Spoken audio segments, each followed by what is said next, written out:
İtalya'nın tam kalbinde yer alan bu ülke 61 kilometre kare büyüklüğüyle dünyanın en küçük 5. ülkesi olan San Marino. Adını sadece futbol maçlarından duyduğumuz ve nerede olduğunu tam olarak bilmediğimiz bu mikro devlet, sahip olduğu yüz ölçümüyle New York City'deki Central Park'tan bile daha küçüktür. İtalya dışında hiçbir komşusu bulunmayan ve tamamen İtalya ile çevrilmiş olan San Marino, 35 bine yakın nüfusuyla Avrupa'nın ve dünyanın en az nüfuslu ülkelerinden birisidir. Açık konuşayım. Bu kadar küçük olması sizi yanıltmasın. Çünkü San Marino çok köklü bir tarihe sahip ve dünyadaki en eski egemen devletlerden birisi olmanın dışında aynı zamanda en eski anayasal cumhuriyettir. Cumhuriyetimizin 100. yılını kutlayacağımızı göz önünde bulundurur ve Osmanlı ile Selçuklu tarihini de hesaplarsak yaklaşık 1000 yıllık bir geçmiş elde ediyoruz. Bu küçük ülkenin ise neredeyse 2000 yaşında olduğunu söyleyebilirim. Evet, ilk duyduğumda ben de çok şaşırmıştım.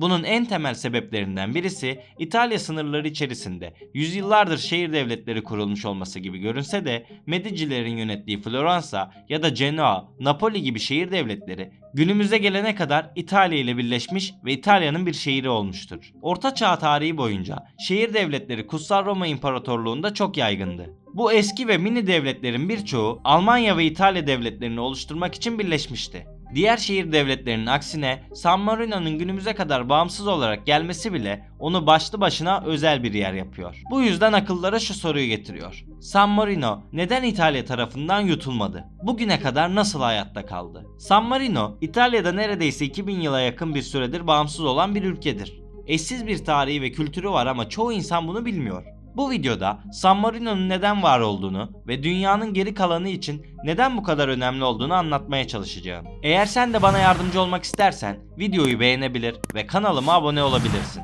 San Marino adındaki mikro devlet milattan sonra 301'de kuruldu. 1164 yılında İmparator Frederick Barbarossa komutası altında Kutsal Roma İmparatorluğu'nun bir parçası oldu ve papalıktan bağımsızlığını kazandığı 1463 yılına kadar çeşitli soylular tarafından günümüze kadar yönetildi. Hatta Napolyon bile ülkenin bağımsızlığına saygı duyarak işgal girişiminde bulunmadı. Köklü geçmişlerine rağmen tarih kitaplarında San Marino'nun ismi geçmez. Bunun nedenini basitçe savaşçı bir toplum olmamalarına bağlamak mümkün gibi görünse bile, öte yandan Osmanlı ve San Marino'nun savaştığını ve San Marino'nun bu savaşı sadece 1000 kişilik ordusuyla kazandığını duymuş muydunuz? Aslında bu iki ülke arasında gerçek anlamda bir savaş olduğu denilemez. Birinci Dünya Savaşı sırasında İtalya İtilaf Devletleri arasında yer alıyordu. Savaşın başlamasının ardından San Marino 3 Haziran 1915'te sınır komşusu İtalya ile birlikte ittifak devletlerine savaş açtı. İttifak devletleri arasında Osmanlı Devleti de yer alıyordu. San Marino'nun ordusu yaklaşık 1000 kişiden oluşuyor ve 35 kişilik subay kadrosu dışındaki erler gönüllü olarak cepheye gelmişti. Bu cephelerin hiçbirinde Osmanlı ile San Marino askerleri karşı karşıya gelmedi. 1918 yılında savaş bitti ve İtilaf devletleri üstün geldi. Taraflar arasında ateşkes anlaşmaları imzalanmaya başlandı. Ancak her iki tarafta San Marino'nun savaşta olduğunu unutarak gerek Mondros ateşkes gerekse Sevr anlaşmalarında taraf olarak bulunması gereken bu ülkeyi çağırmadılar. Britanya, Fransa, İtalya, Yunanistan gibi 1. Dünya Savaşı sırasında İtilaf devletleri saflarında yer alan ülkeler ile Lozan Anlaşması imzalamış olsak da San Marino ile hiçbir zaman barış sözleşmesi imzalamadık. Oysa ittifak devletlerinden olan Almanya 1934'te, Macaristan ve Bulgaristan ise 1937'de, Avusturya ise 1986 yılında San Marino ile barış anlaşması gerçekleştirmişti.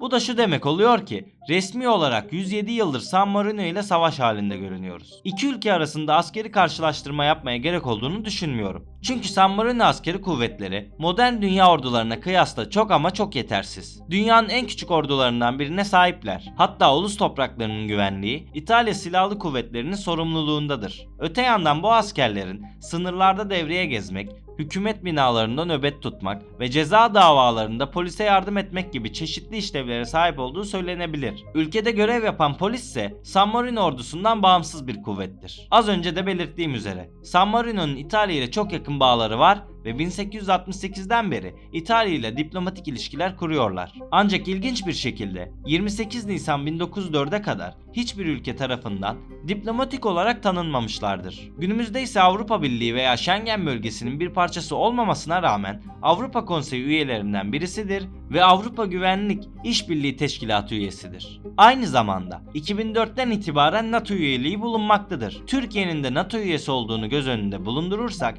iki ülke arasındaki bitmeyen savaşın pek de anlamlı bir şey olduğunu söyleyemem. Peki varsayalım ki San Marino İtalya dışında bir ülke tarafından işgal edilmek istedi. Bu mümkün mü? San Marino İtalya topraklarıyla çevrilidir. Bu sebeple tamamen başka bir ülke tarafından çevrelenen dünyadaki sadece 3 ülkeden birisidir. Yine İtalya tarafından çevrelenen Vatikan şehri ve Güney Afrika tarafından çevrelenen Lesotho ise diğer ülkelerdir. Yakında bu 3 ülkeyi aynı anda ele alacağım bir videoyu paylaşacağım. Konumuza geri dönecek olursak, tamamen İtalya ile çevrelenmiş olması sebebiyle coğrafi olarak diğer ülkelerden izole edilmiştir ve bu durum onu işgal etmek isteyen ülkelerin San Marino topraklarına giriş yapmasını zorlaştıran en önemli unsurdur. Öte yandan buranın işgali söz konusu olacaksa işgalci askerlerin önce İtalya ile müttefik olması gerekir. Fakat İtalya kendi toprakları içerisinde bulunan ve egemenliğini tehdit eden başka güçlü bir devlet ister mi? Elbette istemez. Bu durumsa kısaca San Marino'yu işgal etmek isteyen ülkelerin ilk önce İtalya'yı işgal etmek zorunda olduğu anlamına geliyor. Bunu gerçekleştiren tek lider Napolyon Bonaparte'tı. Tüm İtalya'yı kasıp kavuran Napolyon, San Marino'nun varlığından haberdar olmasına rağmen bu küçük cumhuriyeti işgal etme girişiminde bulunmadı. İstese onları kolayca yenebilirdi ama Bonaparte San Marino'ya sevgi besliyordu. Hatta öyle ki bazı tarihçilere göre Napolyon işgal ettiği İtalya topraklarından bazılarını San Marino'ya vermek istedi. Ancak San Marino savaşlar biter ama komşular kalır diyerek bu teklifi reddetti. İkinci Dünya Savaşı'nda ise Alman destekli İtalyan ordusu tarafsız olan San Marino'yu işgal etme girişiminde bulundu. San Marino, İngiltere ve sömürgesi Hindistan tarafından destekleniyordu. Almanların güç kaybetmesiyle birlikte bölgedeki işgalci kuvvetler geri çekilmek zorunda kalmış ve bu mikro devlet İngiliz desteği sayesinde bağımsızlığını koruyabilmişti. Daha sonra Almanya, savaşın sona ermesinden sonra San Marino'ya 80.000 sterline yakın bir meblağı tazminat olarak ödemek zorunda kaldı. Yani özetle Dünya Savaşı'nı tetikleyecek yeni bir faşist lider gelene kadar San Marino'nun işgali pek de olası görünmüyor. Şu ana kadar anlattıklarımdan yola çıkacak olursak, İtalya'nın ortasında küçücük bir araziye sıkıştırılmış bu ülke, dünya üzerinde güç ve kuvvete sahip birçok ülkeden daha fazla tarihe sahip görünüyor. Açıkçası hem bu yönüyle hem de çok eskileri uzanan ve işgallerle geçen tarihiyle beni çok şaşırttı. Fakat San Marino'yu araştırdıkça daha da şaşırdığım şeyler karşıma çıktı. Mesela diğer ülkelere nazaran zengin bir toplum olması onu sıra dışı bir konuma alıyor. Evet, bu küçük ülke askeri alanda yetersiz olsa da aslında son derece gelişmiş bir yer. Kişi başına düşen gelirde gayri safi yurt içi hasıla ile dünyanın en zengin ülkeleri listesinde 11. sırada bulunuyor. San Marino'nun ekonomisindeki en önemli pay elbette turizme ait. Her yıl 3 milyon kişi tarafından ziyaret edilen ülkenin turizmden sonraki en önemli gelir kaynakları arasında bankacılık, elektronik ve seramik bulunuyor. Bu yüzden diyebiliriz ki ülke ekonomisi ağırlıklı olarak finans, sanayi, hizmet, parakende ve turizme dayalıdır. Öte yandan sağlık sistemi açısından dünyada 3. sırada yer almaktadır. Sosyal güvenlik primini ödeyen tüm vatandaşlar ücretsiz, kapsamlı ve yüksek kaliteli sağlık hizmeti almaktadır. Ülkenin vatandaşları hastalık, kaza ve yaşlılık yardımı ile aile yardımlarından yararlanırlar. Sağlıkta olduğu gibi eğitim de ücretsizdir ve 16 yaşına kadar zorunludur. Günümüzde Türkiye'de ev almak çok zor olsa da San Marino'da ev sahibi olmak isteyen vatandaşlar belli planlar içerisinde devletten yardım alabilmektedir. San Marino'daki tüm bu güzelliklere rağmen ülkenin insani gelişme endeksi puanı oldukça düşüktür ve bu istatistikte 44. sırada yer alıyorlar. Bu ise Batı Avrupa'daki en düşük puana sahip oldukları anlamına geliyor. Eğer bu sıra dışı ülkeyi seyahat etmek isterseniz Bologna veya Floransa uçak bileti almalısınız. Çünkü ülkede havalimanı mevcut değil. San Marino, İtalya topraklarıyla çevrili olduğundan ve ülkede uluslararası bir havaalanı olmaması nedeniyle ülkeye girişler İtalya üzerinden gerçekleşiyor. Bu sebeple İtalya vizesi almanız gerekiyor. Açıkçası Da Vinci hayranlığım sebebiyle Floransa hep hayallerimi süslemiştir. San Marino da İtalya'da özellikle görmek istediğim yerlerden bir tanesi.